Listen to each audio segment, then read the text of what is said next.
Greetings, ladies and gentlemen. Today I'm going to talk about the Swiss-based band Gulguta from the city of Fribourg. They were founded 2013 and unfortunately they split up last year, 2022. They have 4 full-length albums under their belt.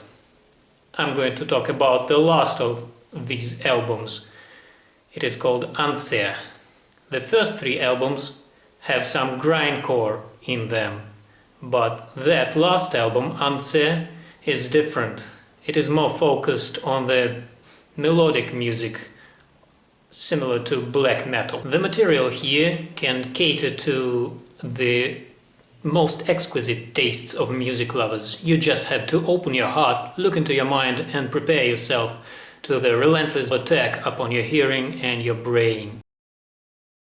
The firepower is ensured by the drums commanded by Raúl Fernandez, who utilizes the whole range of speed, including the ultra-fast gravity blasts. He utilizes inventively the whole set of his cymbals and toms, so it is a joy and pleasure to listen to the drumming throughout the whole album. The meaty part is provided by guitars commanded by Panda and Stéphane Moreau.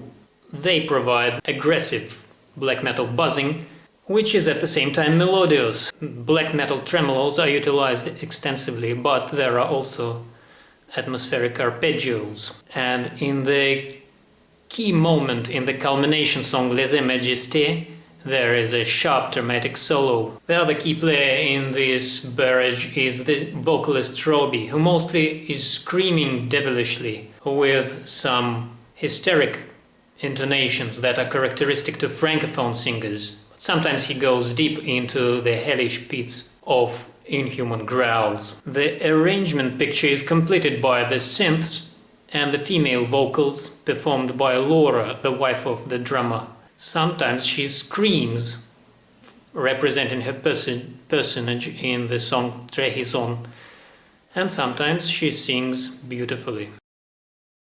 But the main cherry on top of this cake, the thing that made me drop my jaw and make my mouth drool, was the utilization of fretless bass by the Spaniard Antonio from another split-up band, Kanka. Of course, the bass is buzzing throughout the whole album, but it is in the slow-paced atmospheric moments where the bass comes to shine.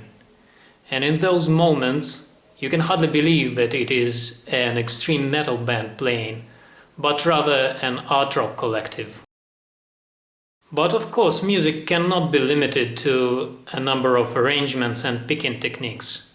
The most important thing in music is its structure, compositional narrative.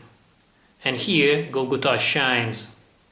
They tell you a real story full of Shakespearean passion within the 27 minutes of this album, and you can hardly pull yourself away from listening to it. The musical story is deeply connected with the verbal plot, which was realized by the singer Robbie.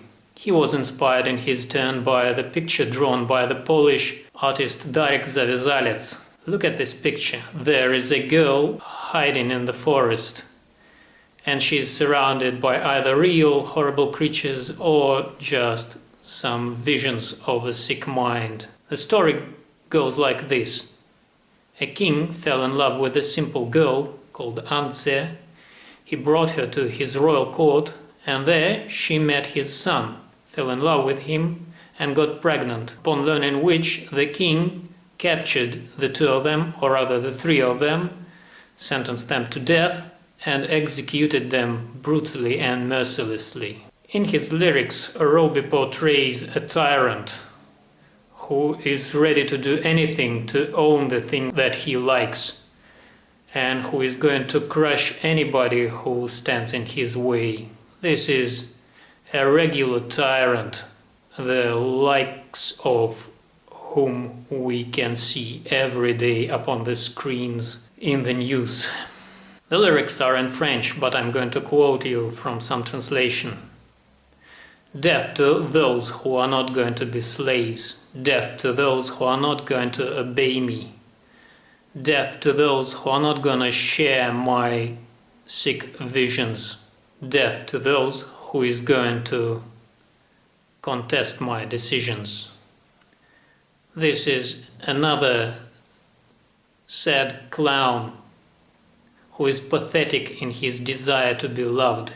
He himself cannot love, and he cannot be loved in turn, but he is desperate for some affection, crying out, "Love me, love me." This is from the first opening song of the album Fil de Vent, and this song is a real ohrwurm. It can get into your brain and sit there like a pop hit. This is the story of gloom and doom. There is no light at the end of the tunnel, no happy ending for you. And the music corresponds. It keeps on drowning the listener in waves of anger, rage, sadness and pain. Only the concluding instrumental track allows the listener to relax, listening to the melodious flow of clean guitars and sad female singing. This is the time of reload, the catharsis. Now, you can turn this album on once again.